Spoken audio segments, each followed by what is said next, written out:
What's going on, folks? Welcome back to Lawn Shark Channel. So today we are finally getting to putting down some seed back here in the back.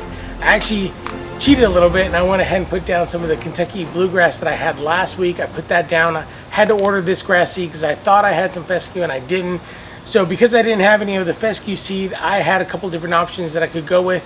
There's several different companies that I've worked with before and that I've used their seed, have had great results with most of them.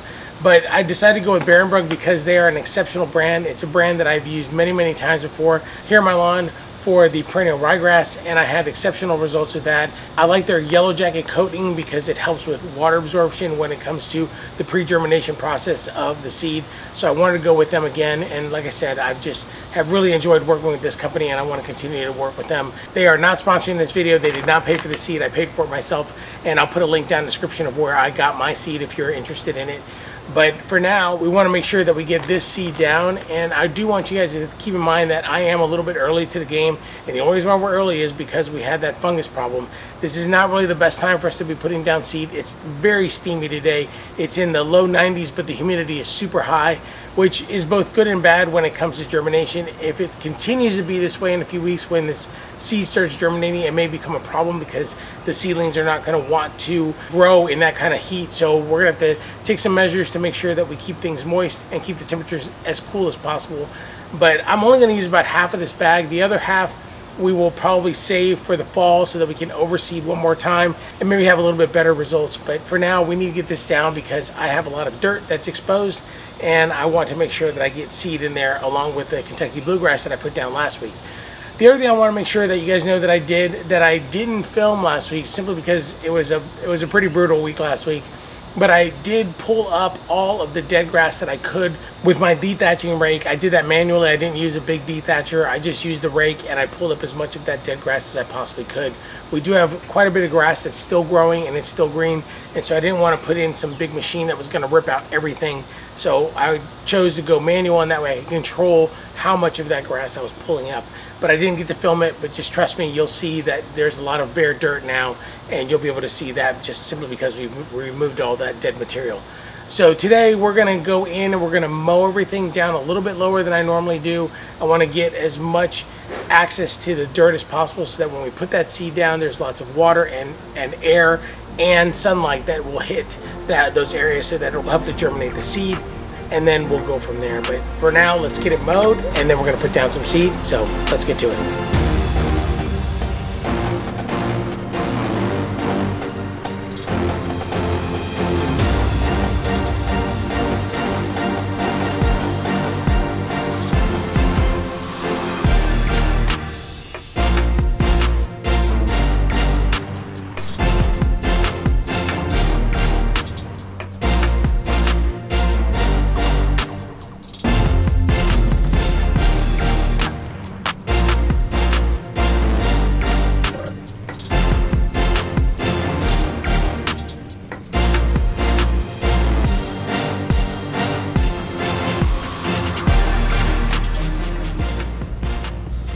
Is there anything more satisfying than this?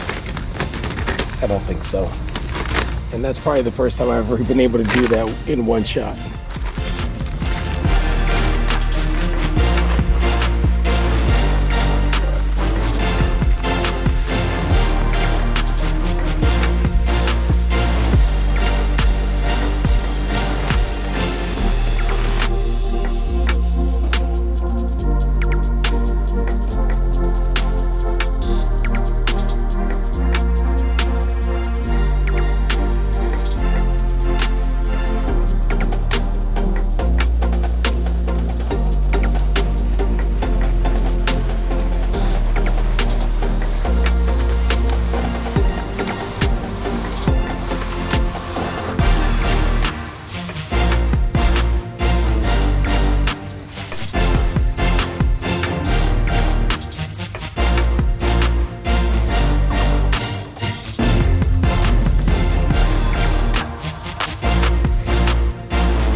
Alright, so now we are adding a bunch of water to our roller so that we can get everything rolled in and get a really good see the soil contact in the back.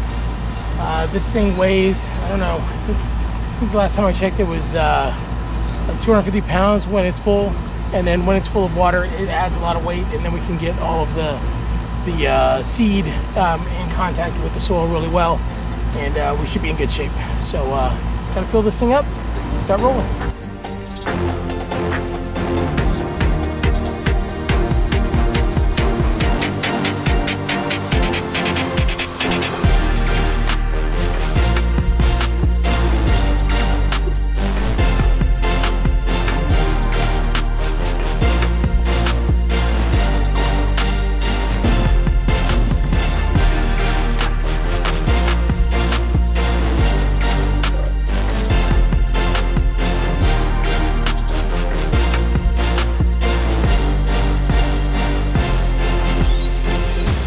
All right, folks, so we're pretty much done. That was a lot of work. I am very tired. It is super hot. It's 94 degrees right now, and I think the heat index is well over 100, and it's about 2:30 in the afternoon. Horrible time to be outside, but I need to get this done early, so that's why we've been working on this today. I'll come back at the end of this video and kind of show you if there's any germination. I'm gonna wait a few days before I publish this video so that you guys can see what it looks like, but it's pretty much all I've got. Hopefully you guys enjoyed this video. This is really a terrible time to be seeding, but as y'all know, we don't really have a choice. It's either this or wait till the fall and have a lot of weeds coming through all that bare dirt. So I just made a decision to go ahead and put down some seed now, try and get some germination between the Kentucky bluegrass and the fescue, and we'll see what happens there. So we'll see. All right, folks, well, it's been about a month since we identified our problem with the fungus issue that we were having. And then it's been about 2 weeks since we did our overseed project, which was just a temporary fix. The lawn isn't perfect, so I'm gonna go ahead and warn you about that, but it looks a lot better than it did not too long ago. So let me just show you what it looks like right now. So when you look down here, that was where we had like all the major issues. You can still see that it's pretty bare, and right here it's bare, but we do see some extra and new growth. In fact, if you look real closely, and you see it is kind of bare in some of these spots, but you do see some little bit of new growth there. I don't really expect this area to fill in quickly, and that's because we have gotten a ton of rain, and this whole area is just kind of flat, and so it's kind of on the muddy side, but it does look a million times better. And then if we walk down a little bit and we look right here, this is where we had the really big issue, and we do see some new growth in there as well. But in fact, let's get real close, and you can just see that there is some new growth coming through some of those spots, and then right in there you can see some also. But when you look at the main meaty part of the lawn, it looks amazing. I'm super happy with this because the fungus issue, when I was investigating, really started in this area, and it kind of spread this way. So that's recovered, and you can see I've got a bunch of nutsedge in there, which I'm going to be taking care of in the next video. And then right here behind my grill, this was all bare, so I actually was able to take care of adding some seed to that area, and I raised it up with some of the plugs that we pulled from the front when we did the aeration, so that looks a ton better. And then back over here was also in really bad shape because of the way that the fungus had kind of spread out back here, but it looks a ton better. So overall, I am very, very happy with how much it has recovered. This is not done by any stretch of the imagination. In fact, we have to wait at least a couple more months, and then we will do some more overseeding back here. But what I'm gonna do right now, it looks like it's gonna rain, but what I'm gonna do right now is I'm gonna get the mower out. Let's mow the lawn, and then I can show you guys real quick again before it starts raining, and then we can assess what we're gonna be doing next to recover from this.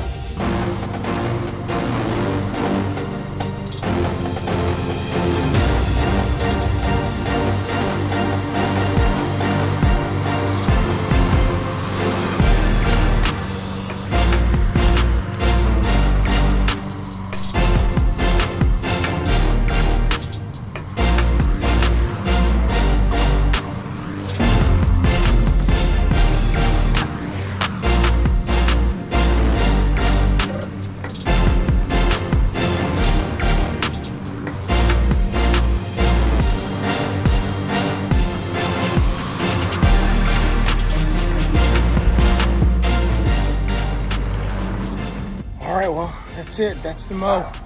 It looks pretty good. I mean, I'm not gonna lie. After all that fungus, it was a little bit on the scary side, and by no means am I saying that we are fully recovered. You can see there's tons of brown there, and there's still some brown there, and that's mostly just the dead grass. And we are bagging everything in case we do have any more fungus. Again, I don't think we're recovered because we're definitely thin all along here. But that's why we're gonna do a full fall reconditioning like we would do any other time. So I just didn't want to wait until the fall to do anything, because without putting something down, we would have a lot of weed pressure with the exposed ground. So this helps us a little bit, and then we'll just stay on top of it. I'm gonna let the grass, this little baby fescue and Kentucky bluegrass, we'll let it mature a little bit, and then we will do a little bit of weed control back here. But this is just a good start, and it gets us ready for the fall. And fall is not that far away. I mean, we are middle of August at this point, middle of August, so we've got about another month and a half, 2 months, and then we will do a full overseeding of this back area. I'll add some compost, put some seed, and then we should be in good shape for the fall. But all things considered, how bad it was and how bad it could have been, I think that we are on the road to recovery. But let that be a lesson to you kids. Don't skip the fungus control in the spring, because you end up with a very, very poor looking lawn. But like I said, we are in decent shape, and I think that we are gonna be okay. It's starting to thunder, so it's gonna start raining. So let me get out of here. If you like this video, don't forget to like. Don't forget to subscribe if I've earned your subscription. And if you wanna be notified of future videos, don't forget to hit that bell. And stay tuned for the next video, because we will be doing a little bit of nutsedge control. We've got a little bit of nutsedge back here, some in the front, and we'll be getting on that real soon. So have a great week, everybody. We'll see you next week.